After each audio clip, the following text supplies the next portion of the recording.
SmithRadio.com. You're listening to Brian Smith and Carrie Smith, giving you all the facts and the details of the week past, wrapping it all up. Listen to us live Sunday evenings, 5 p.m. to 8 p.m. Eastern. And if you want to be a part of the show, you can call in. I've got a new call-in line, 513-888-1538. Oh, a new one. Apparently our old call-in line, people were having technical difficulties. Yeah. Some delay problems. Whatever. Like they call and it doesn't ring for 4 hours. Yeah, I'm like, wonder what's going on. So, yeah, so we were talking about Hillary Clinton, who defended a known rapist and then joked and laughed about it. You heard the audio if you've been listening to our show. We played it when it came out earlier this year. And now the girl who was raped at 9, who's now in her 50s, is coming out and talking about the last 40 years of her life being pure, unadulterated hell, drugs, prison, just everything. And so now she's coming out and wants it to be known. And obviously we're talking about O.J. Simpson, possibly. Yeah, we got a little bit off on a tangent there, but it's interesting. What my point is you're hired to do something as a lawyer, and you know if you can find it in your heart to lawyers have hearts. Well, if you could find it in the, I don't know, to put aside what you really know. You have to. It's like that movie Devil's Advocate. You know, he's defending all these people that were clearly guilty, but he turns it into even Ted Cruz was victim of this, and I use that word victim very, very loosely there, where he tried to destroy those people over something really stupid. But remember that in that episode we talked about. Oh, I did. Yep, I remember that. He went way too far. He wanted to get 12 years or something. Yeah, the guy had stolen a calculator from a Walmart. Oh, that's right. And it was like 12 years or something like that. Well, the highest, because it was like one of those three strike rule type of things, some situation. But he had like no prior record. 16 years. Right. He ended up serving a lot of that. Right. He served maybe 6 of that. And it was the Supreme Court that he took it all the way to the Supreme Court. And the Supreme Court let the guy off. Right. With time served. Not Ted. So Ted never lost a case.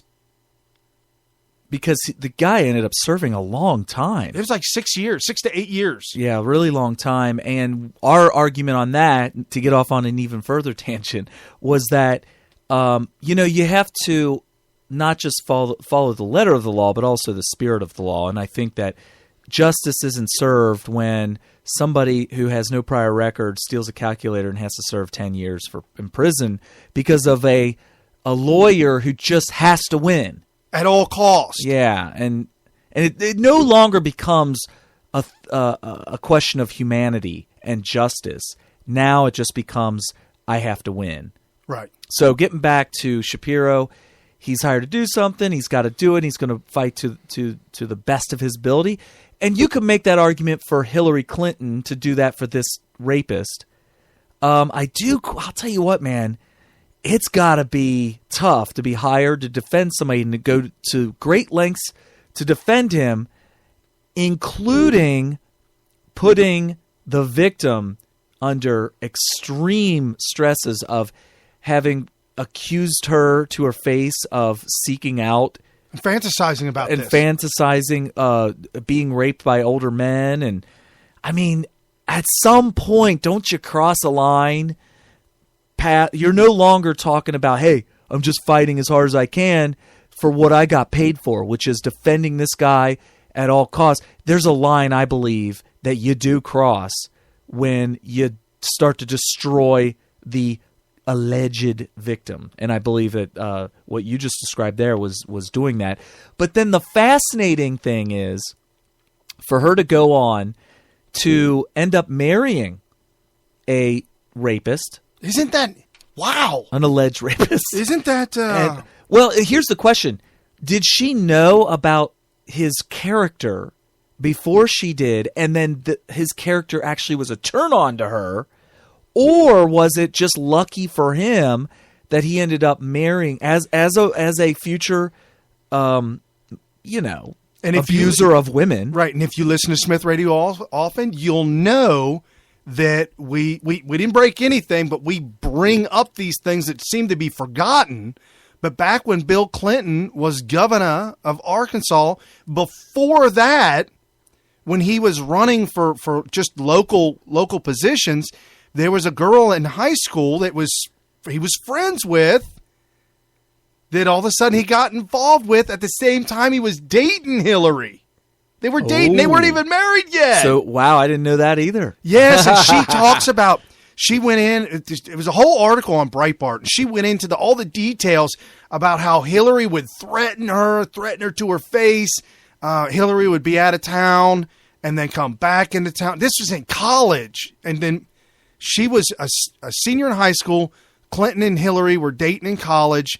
She eventually got out of high school and was helping Bill Clinton with his campaigns.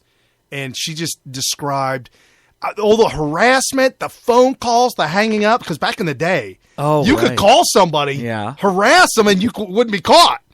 No, right. It would be hard to catch you. How would you know that? In the words of my 16-year-old niece. See, that's the fun I'm just thing. saying. Right. Well... It did. It actually happened. It happened to my sister. Oh, I thought you were going to say to myself. Then I'm a victim of this. Okay, we need to let our audience in on the inside joke here. Brian and I, we're cousins, and we've known each other since we were very, very, very young. Oh yeah, very young, goes like back. Babies, pretty much. Yeah, like 10 years ago. And so we may have been involved in some fun stuff back in the day that I don't remember much about. Yeah, it was a long time ago. We were minors. You know what? Oh, so we had to clean up our act over the years. Right. Oh man, I'll tell you. So yeah, you could call up people and say stuff, hang up on them, whatever. Right. And so Hillary was actually doing that to this woman. I mean, just harassing her forever. At one time, Bill Clinton was in the campaign office with this girl alone, bottle of wine and like cheese and crackers and stuff. And Hillary was supposed to be out of town. Uh-oh. And she showed up. Ooh. And she walked right up to the girl's face and said, "I'll have a glass of that wine. You can leave now."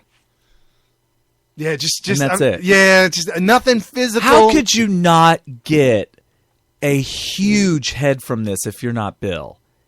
Yes, of course. I mean, I did hear about the ashtray being thrown across the Oval Office or whatever. Oh, yeah. So obviously she can, in fact, get mad at him. And then, or at least maybe that was the narrative. Then there said, "Hey, leak a report that I threw an ashtray because I don't want to make it look like I'm such a fool." Right. Oh. Yeah, because if I'm just throwing ashtrays, people are going to make me look like I'm an idiot. Oh, you mean if... No, she needed to quote, throw the ashtray, right. Because up until the ashtray throw, she looks like a moron sticking by this guy who is just cheating, just abusing women, abusing her, abusing everything, and just crapping all over women, every woman in his life, and doing whatever he wants to do.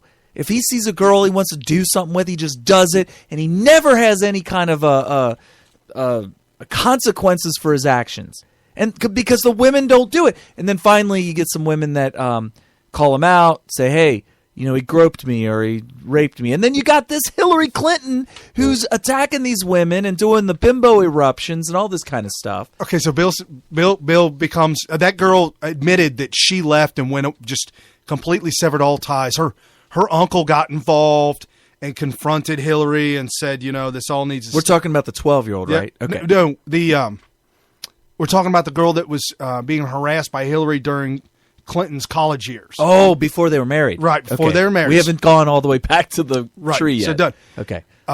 Bill Clinton becomes governor, and he's seeing on the side a former Miss America, Elizabeth Grace Warren. And she actually wrote a tell-all book about the whole thing, and it was just so damning. She came out and did an interview, and this was maybe back, maybe about 5, 7, 8 years ago. She came out and did an interview, And I don't know if it's coincidence or whatever, but she got the cancer and is dead. Oh, well, I mean, how many people have died? Around the Clintons. Yeah, especially ones that... She said Bill would put on her nightie and play his saxophone and dance around. Said he was such a blast to have fun with, but that was about it. There wasn't much else he was really good at. He could charm girls or whatever. I've heard reports of that. He's got... No, he could charm them. He could charm them, but then, after that... men have known since the beginning of time that if you don't have the abilities... You just charm. No, you learn something like play the saxophone, right? Be a good singer or dancer or whatever. Learn to play the guitar. Oh my goodness! Yes. You know what they say? You could the bigger the guitar, the better the player. Right. The better the player. Right. Yeah. So anyway, so going back, I mean, just wrapping this all up. This girl back all the way. I mean, this is way back in 75, and it's just it's a tragedy that someone as a lawyer would destroy the life of a child. I mean, if I was hired as a lawyer to defend this man, I would plea bargain it. I'd say, Your Honor, he did it, and we're looking for a deal.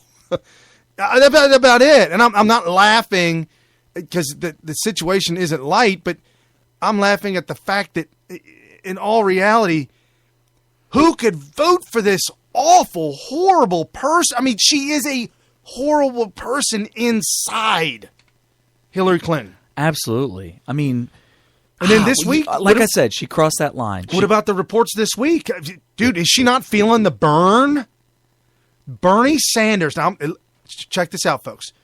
Bernie Sanders, if you take away, for the Democrat nominee, Bernie Sanders and Hillary Clinton, if you remove the free votes or the free electorates or the delegates, they hand out like 575 free delegates at the very beginning of the run. Sanders got 39 and Hillary got 500. Right. How's that fair? Okay, that's how they started. If you take those away right now, Bernie Sanders is winning.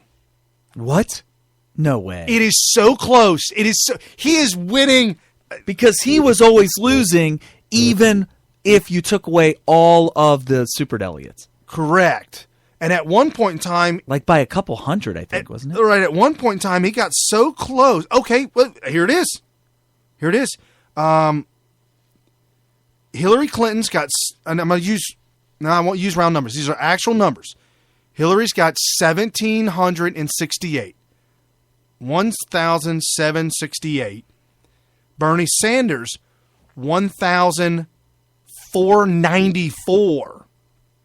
So he's within 173 points. He's within 173 points. That's awful close. Of tying her. Well, did you hear they asked him today if he was considering... it might not have been today. It was sometime in the last 2 days. If they were asking if he was considering being a VP for Hillary, and he would not say no. Okay, so it was Stephanopoulos. Wow. Stephanopoulos asked that. Are you going to be her VP if she asks? And he said, "That's too early to talk about right now." That was his answer. Okay, so he's 100 and oh, look, California. He's 150 back. Hold on. So she has 525 freebies. 525 freebies. He's only got 39. Which is pretty much nothing at all. Okay. He has less than 10% of the superdelegates. So we went from 1768 in 1494 to the new numbers. He only gets 39, so he's up to 1533. So just say 1,500. She's at 2,293, almost 2,300. Yikes. I mean, this is an absolute joke. Well, before you get too outraged about it, I'm actually scared of a Bernie run. Bernie making the nomination. That's very scary. But there's also reports coming out that's saying that